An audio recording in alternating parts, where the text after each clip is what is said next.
This is my final adjournment speech, and I'd like to give a big shout out to some of the fabulous scientists I've had the privilege and honour to work with over the past 14 years in the Australian Senate. I truly believe scientists are the best of us. And whilst the scientific method is not perfect, it is the best process we have to establish the truth and facts in this crazy world we live in today. It allows, indeed promotes, critical thinking and peer review within a structure, a process that doesn't always descend into personal attacks and division. Now, I know many scientists are doing it tough right now on a personal level. I know many of my friends who are scientists certainly are. And it can't be easy when decision makers in parliaments like this ignore your life's work to score political points and promote greed, ignorance and fringe views.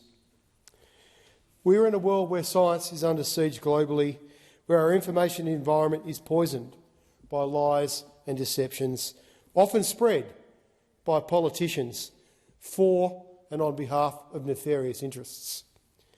Good policy and legislation require the best possible information, and the challenges we all face today are so serious. There's never been a more important time to recognise scientists and celebrate their work. But most importantly, I've had a lot of fun working with scientists, and I've made some really strong personal friendships, and I'm a better person for it. And my interactions with them has given me the hope, I'd like to think the moderation and the confidence to prosecute debate and policy outcomes here in the Australian Senate. In no particular order, because there are a whole lot of them, and I can't fit them into my valedictory tomorrow night, Acting Deputy President, although I certainly will reflect on them. In no particular order, I'd like to thank and acknowledge Dr Eric Waller, OAM, for all his patience and support in helping me and others protect Tasmania's shore and seabirds and little penguins. He's often driven many hours and slept in the back of his car to do presentations at community meetings I've been at, and I'm eternally grateful to Eric for his life's work. Dr Jen Lavers from Adrift Lab, who's been a friend and an endless source of inspiration and knowledge on seabird protection, especially the impacts of plastic pollution on shearwaters. And my wife, Natalie, and I spent days with her crew on Lord Howe Island last year, sadly plucking plastic out of the stomachs of these beautiful little birds. In one case, we had over 840 pieces of plastic from a bird that had passed away. And it was one of the most meaningful experiences of my career, and I'm happy to say that here tonight. Shark mitigation and conservation has been a deeply personal, important area of policy for me. A big thanks to Professor Charlie Huveniers from the University of Adelaide, especially for the invite up to the Neptune Islands, where I know you're from as well, Acting Deputy President, on an expedition to dive with great white sharks and test mitigation devices. Also, a life experience I'm eternally grateful for. I've also greatly benefited from the friendships and time spent over the years with Dr Barry Bruce, previously at CSIRO, Dr Chris Pepper-Neff, Dr Leo Guarda from AMCS and Lawrence Shebeck from Humane Society International. The Great Southern Reef is Australia's forgotten reef, equally as important as the Great Barrier Reef, and it's my home.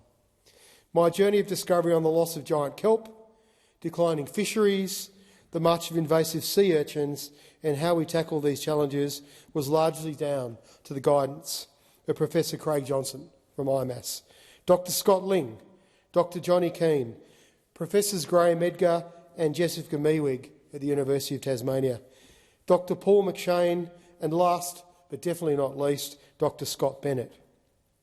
On threats facing Antarctica and the Southern Ocean, I've been fortunate enough to work with Professor Nick Gales, Dr Dana Bergstrom, Dr Petra Heil, Gil Slocum, Professor Matt King, just to name a few. The 14 years of my Senate term has seen significant changes for our oceans, presenting very challenging circumstances for marine and climate scientists, including multiple, relentless and unprecedented mass coral bleaching events to the Great Barrier Reef and more recently to Ningaloo Reef. I'm especially grateful to Professor Terry Hughes, Dr Selena Ward, Dr Lisa Schindler, Dr Stuart Kinnemoth. Although he's a coral scientist, he's just got back from running the New Zealand Antarctic Division and has spent the last 12 months on the sea ice down in Antarctica, for their advice and wisdom on all matters Great Barrier Reef. And Tom Troll and Christina Collinghaw for their friendship and guidance on oceans and Tasmania's coastlines. I also greatly admire the work of Professor Greta Pexel and Nathan Bindoff, and tonight want to honour the late Professor Emma Johnson. On Tasmania's forests and wild places, I'm grateful to Dr Jen Sanger and Iona Fleck, and honour also the late Professor Jamie Kirkpatrick, who Senator McKim and I made our last honour, laid our last calendar for Greens members in Tasmania in his honour. Thanks also to the social scientists I've worked with more recently on climate disinformation and cutting through the lies and deceptions that are undermining our global climate action. These include Professor Christian Downey, Professor Timmins Roberts and Dr Jeremy Walker. One area of policy I've worked on for years was looking at the impact of seismic testing on fisheries and marine life. And a big shout out tonight to Professor Jason Semmons and Ryan Day from the Institute of Marine and Antarctic Study for their groundbreaking work. Lastly, a special shout out to my best mate and fellow traveller, Dr Thomas Moore, who is in the Senate with me tonight. T-Bone, it's a long way from Knotwoods, mate. I think I need to say that to you tonight. Who would have thought meeting together 20 years ago over a beer to stop a massive polluting pulp mill impacting our oceans, you would be here in the Senate tonight. Thank you for your support, friendship and looking out for me always. There are so many more I would like to name. I'm eternally grateful for the opportunity to work with all these wonderful humans, and I wish them all the best in navigating this upside-down, topsy-turvy world we live in today.